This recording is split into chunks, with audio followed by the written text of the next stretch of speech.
everybody, welcome back to Vegans, Veggies, and Vibes.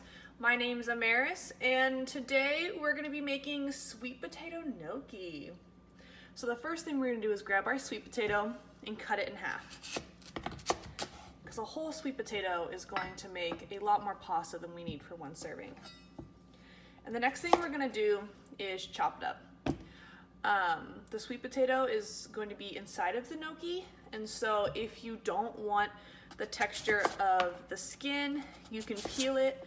I like to leave it on because that's where most of the nutrients for root vegetables are. And it doesn't matter how you chop it because we're just going to throw it into a pot of boiling water to cook. And I have a pot of salted boiling water off to the side, and it is warming up and getting ready for our potatoes. The smaller you cut your potatoes, the faster they're cooked. So I cut them pretty small. They're probably a 1/4 inch thick, just in quarters. And now we'll throw that into our pot. All right, once our sweet potatoes are cooked and they have cooled down, we're gonna mash them all up. Okay, now that our sweet potato is all mashed, we're gonna add a cup of flour. And I did switch bowls. This one was much easier to smash the sweet potatoes in. We're also going to add some salt. I want to do it in my palm to see what I'm doing. There we go. And you can add quite a bit of salt to this recipe because it'll make a difference in the flavor. And you can also add any other spices you want to gnocchi. It's a very easy, versatile recipe. One thing I like to add is garlic. That's a really fun one to add. Just a hint of nutmeg is really good to add. But yeah, gnocchi is really easy and really customizable. So now what we're gonna do is start forming the dough into a ball. And you'll notice this is a very dry mixture, and that's because we do still have to add oil to it. But depending on how much moisture your sweet potato held, or how much sweet potato, like you don't know how big it was, that all makes a difference. So we want to mash it all in and see how much oil we need before we add it.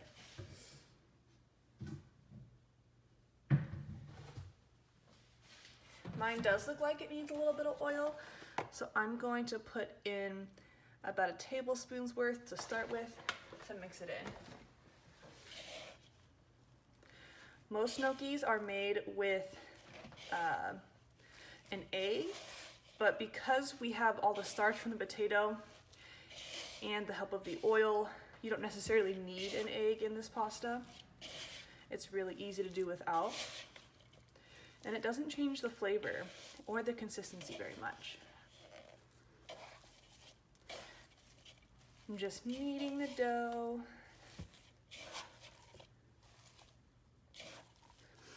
So now that our dough is coming together, I'm gonna turn it out onto our work surface and start kneading it so that I can get better formed into a ball of dough. If you see any chunks that you feel like might be too big as you go, you can just smash them with your fingers. I do like to have chunks in my gnocchi. I think it adds a really great texture. Don't forget to flour your work surface if needed, especially since I'm doing this on wood. My gnocchi is starting to stick, so I'm just gonna do some flour, and we're gonna knead for about 5 minutes. The reason you wanna knead so long is to build up the gluten in your dough. I think I added just a wee bit too much oil. We're gonna get some more flour. And that's the nice thing about pasta recipes, is you can really add and subtract as you go. It's very simple.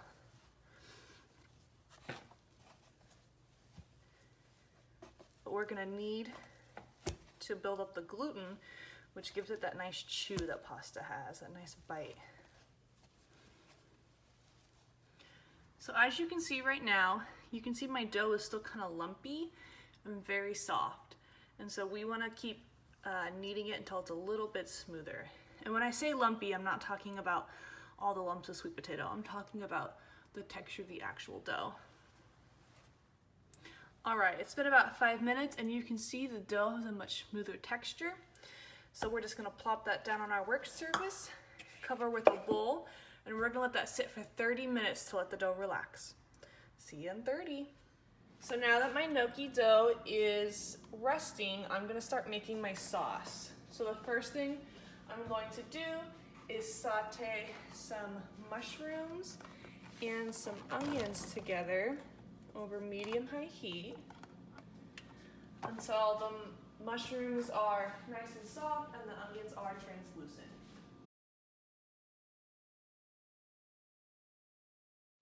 Okay, now that our dough has rested for 30 minutes, we're gonna start forming the actual gnocchi. The first thing you're gonna need to grab is a fork. And this is just to help us make that classic gnocchi shape.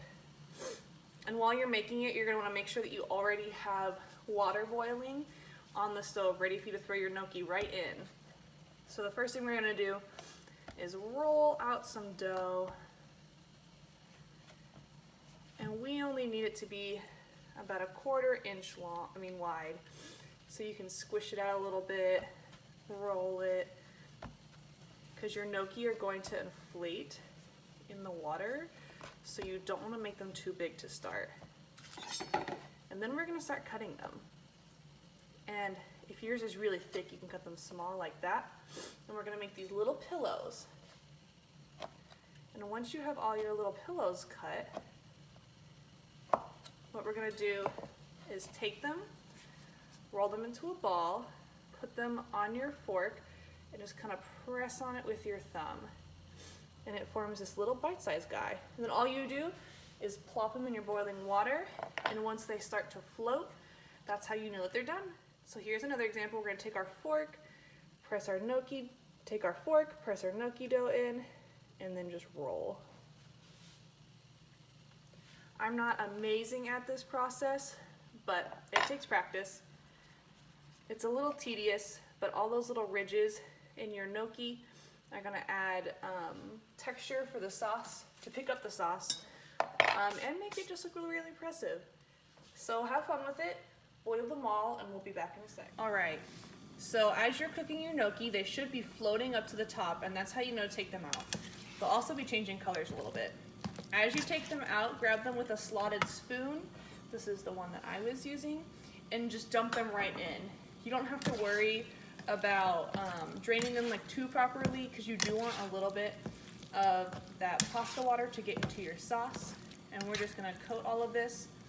And I probably would have done this earlier, but I forgot. I would take a handful of spinach and mix it in and wilt it with your sauce. And this works better on a high heat, which is why I say I would have done it before cooking all the gnocchi. But hey, it's okay, we all forget. So we're just gonna mix that until it starts to turn an electric green and wilts.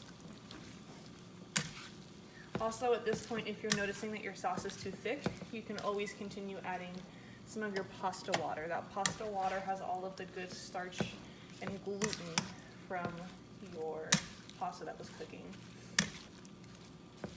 So now you can see that our spinach is all wilted and it has turned this electric green.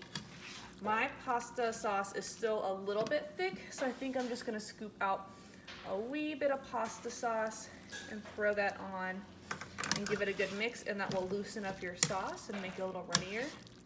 But there you go, sweet potato gnocchi. Hope you guys enjoy.